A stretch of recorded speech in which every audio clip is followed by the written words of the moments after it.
Hello, എന്തുണ്ട് വിശേഷം? സുഖമാണോ? ഞാൻ ഇന്ന് നിങ്ങളോട് കട്ടിലുകൾക്കിടയിലെ ഒരു ഭൂഖണ്ഡത്തെ പറ്റി പറയാം. അങ്ങനെ ഒരു ഭൂഖണ്ഡം എന്നാണോ? അത് പി ശിവപ്രസാദ് മാഷിൻ്റെ കവിതാ സമാഹാരമാണ്. എൻ്റെ നാട്ടുകാരാണ്, കൊല്ലം ജില്ലക്കാരനാണ്. അപ്പോൾ അദ്ദേഹത്തിൻ്റെ ഈ കവിതാ സമാഹാരം വായിച്ചതിന് ശേഷം എനിക്കൊരു ആശയക്കുഴപ്പമുണ്ടായി. ഇതിലേതൊക്കെ കവിതകൾ നിങ്ങളിലേക്ക് എത്തിക്കണം, നിങ്ങളോട് പറയണം എന്നുള്ളതിന്. പക്ഷേ എന്താ പറയുക, ആ ഒരു ആശയക്കുഴപ്പത്തിന് കാരണം ഈ കവിതാ സമാഹാരം എന്ന് പറയുന്നത് അദ്ദേഹത്തിൻ്റെ പ്രതികരണങ്ങളും പ്രതിഷേധങ്ങളും ആവലാതികളും സങ്കടങ്ങളും പിന്നെ അദ്ദേഹത്തിൻ്റെ ലോലഭാവങ്ങളും ഒക്കെ തന്നെയാണ്. അപ്പോൾ എല്ലാവർക്കും പ്രണയം ഇഷ്ടമായതുകൊണ്ട്, പ്രണയം വായിക്കാൻ ഇഷ്ടമില്ലാത്ത ആരും ഇല്ലെന്നാണ് എൻ്റെ ഒരു അറിവ്. അപ്പോൾ പ്രണയം ഇഷ്ടമായതുകൊണ്ട് പ്രണയത്തിൽ നിന്ന് തന്നെ നമുക്ക് തുടങ്ങാം. അദ്ദേഹത്തിൻ്റെ പ്രണയ നൃത്തം ശുഭം എന്ന കവിതയിലെ വരികളാണ്. എവിടെ നാം കണ്ടതെന്നാദ്യമെന്നൊരു മൊഴി, അവിടെ നിലാവിൻ്റെ തേഞ്ചിരി മറുമൊഴി.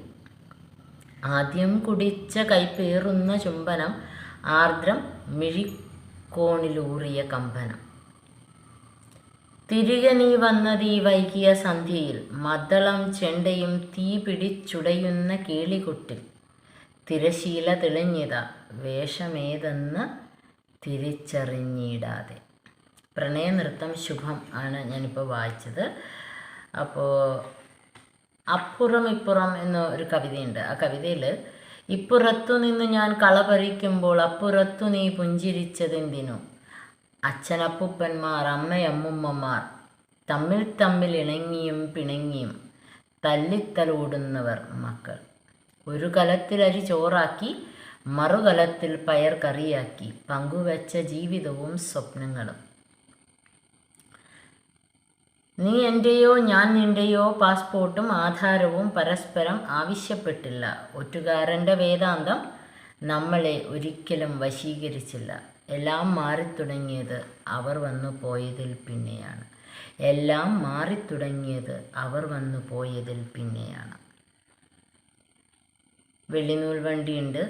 പിന്നെ കട്ടിലുകൾക്കിടയിൽ ഒരു ഭൂഖണ്ഡം എന്ന കവിത തുടങ്ങുന്നത് ഒരു ഭൂഖണ്ഡം അതിൻ്റെ ചരിത്രത്തെ ഉറക്കെ ഉറക്കെ വിളിച്ച് കരയുന്നു എന്ന് പറഞ്ഞിട്ടാണ് തുടങ്ങുന്നത്. പ്രണയ നാണയമുണ്ട്, നഷ്ടപ്പെടാത്ത ഗാന്ധിയുണ്ട്, പകർന്നാട്ടം. പകർന്നാട്ടം എഴുതിയിരിക്കുന്നത് മൺമറഞ്ഞ അനശ്വര കലാകാരൻ അഹമ്മദ് മുസ്ലിമിനാണ്. ദെൻ ഏകാന്ത തടവ്, ഊർമിള ദുഃഖമുണ്ട്. ഉഴവുചാൽ പെൺ പൈതലല്ല ഞാൻ ഊർമിള, ഉരിയ കണ്ണീരിൻ്റെ സ്മൃതി സമുദ്രം എന്നാണ് ഊർമിള ദുഃഖം തുടങ്ങുന്നത്. ഹേ രാമ, കാൽവിരൽ തൊട്ടതാം ശിലയുടെ ഹേമലാവണ്യം പുണർന്നതില്ല എന്നെയും. അലായിൽ ആത്മപ്രഹർഷമാർന്നുള്ളൊരു താപസി തൻ പ്രാണമായി തുടിക്കാവൂ ഞാൻ എന്നാണ് ഊർമിള തുടങ്ങുന്നത്. രാവു പെയ്യുമ്പോൾ രസനിലാക്കിളികൾ പാവു പെയ്യുമ്പോൾ വിടപശൃംഗങ്ങളിൽ. അത് വായിക്കാൻ, അതായത് പദ്യമുണ്ടല്ലോ, ആ ഒരു ഇതിലാണ് ഊർമിള ദുഃഖം എഴുതിയിരിക്കുന്നത്. ഈ കവിതാ സമാഹാരത്തിൻ്റെ പ്രത്യേകത ഇതിൽ നമുക്ക് പദ്യവും കാണാം ഗദ്യവും കാണാം എന്നുള്ളതാണ്. പിന്നീട് എന്താ പറയുക, കുരുനിലങ്ങളിൽ കുരുടന്മാരുടെ കുപിത യൗവനം കരുതി വെച്ചിടും ചിരപുരാതന മതമതാന്തത സ്ഥിതമാം വംശീയ വിഷപ്രച്ഛന്നത. ഇത് വായിക്കണമെങ്കിൽ ഞാൻ നാക്ക് പിടിക്കണം എന്ന് കമൻ്റൊക്കെ ഇപ്പോൾ വരുമായിരിക്കും ഉടനെ. അപ്പോൾ പിന്നീട് എനിക്ക് ഒരുപാട് ഇഷ്ടമായ കുറേ വരികളുണ്ട്. അതിൽ കുറച്ച് വരികൾ മാത്രമാണ് ഞാനിവിടെ പറയുന്നത്. കണ്ണ് കാണാത്ത കൽക്കരി വണ്ടികൾ കുന്നുകയറുന്ന പോലെയാം ജീവിതം. കണ്ണ് കാണാത്ത കൽക്കരി വണ്ടികൾ കുന്നുകയറുന്ന പോലെയാം ജീവിതം. സിഗ്നലില്ലാത്ത പാതകൾ മുറിയവേ ഭഗ്നമാകുന്നു ദേഹിയും ദേഹവും.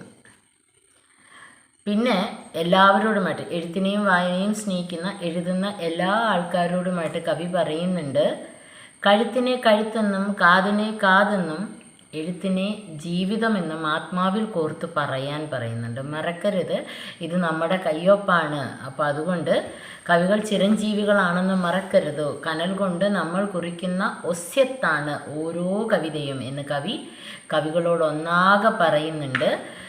അപ്പോൾ ഞാൻ ഈ ഭൂഖണ്ഡത്തിൻ്റെ വായന അവസാനിപ്പിക്കുകയാണ്. അപ്പോൾ കവിയുടെ തന്നെ വരികൾ കടമെടുത്തുകൊണ്ട് ഞാൻ നിങ്ങളോടായി പറയുകയാണ്. മുറിവുകൾ കണ്ണുനീരാൽ കഴുകിയും അറിവിനാൽ തിരുവട്ടം പകർന്നുമീ ശ്രമകരങ്ങളാം ജീവിത കയ്പിനെ മധുരമായി കുടിച്ചു വറ്റിച്ചിടാം.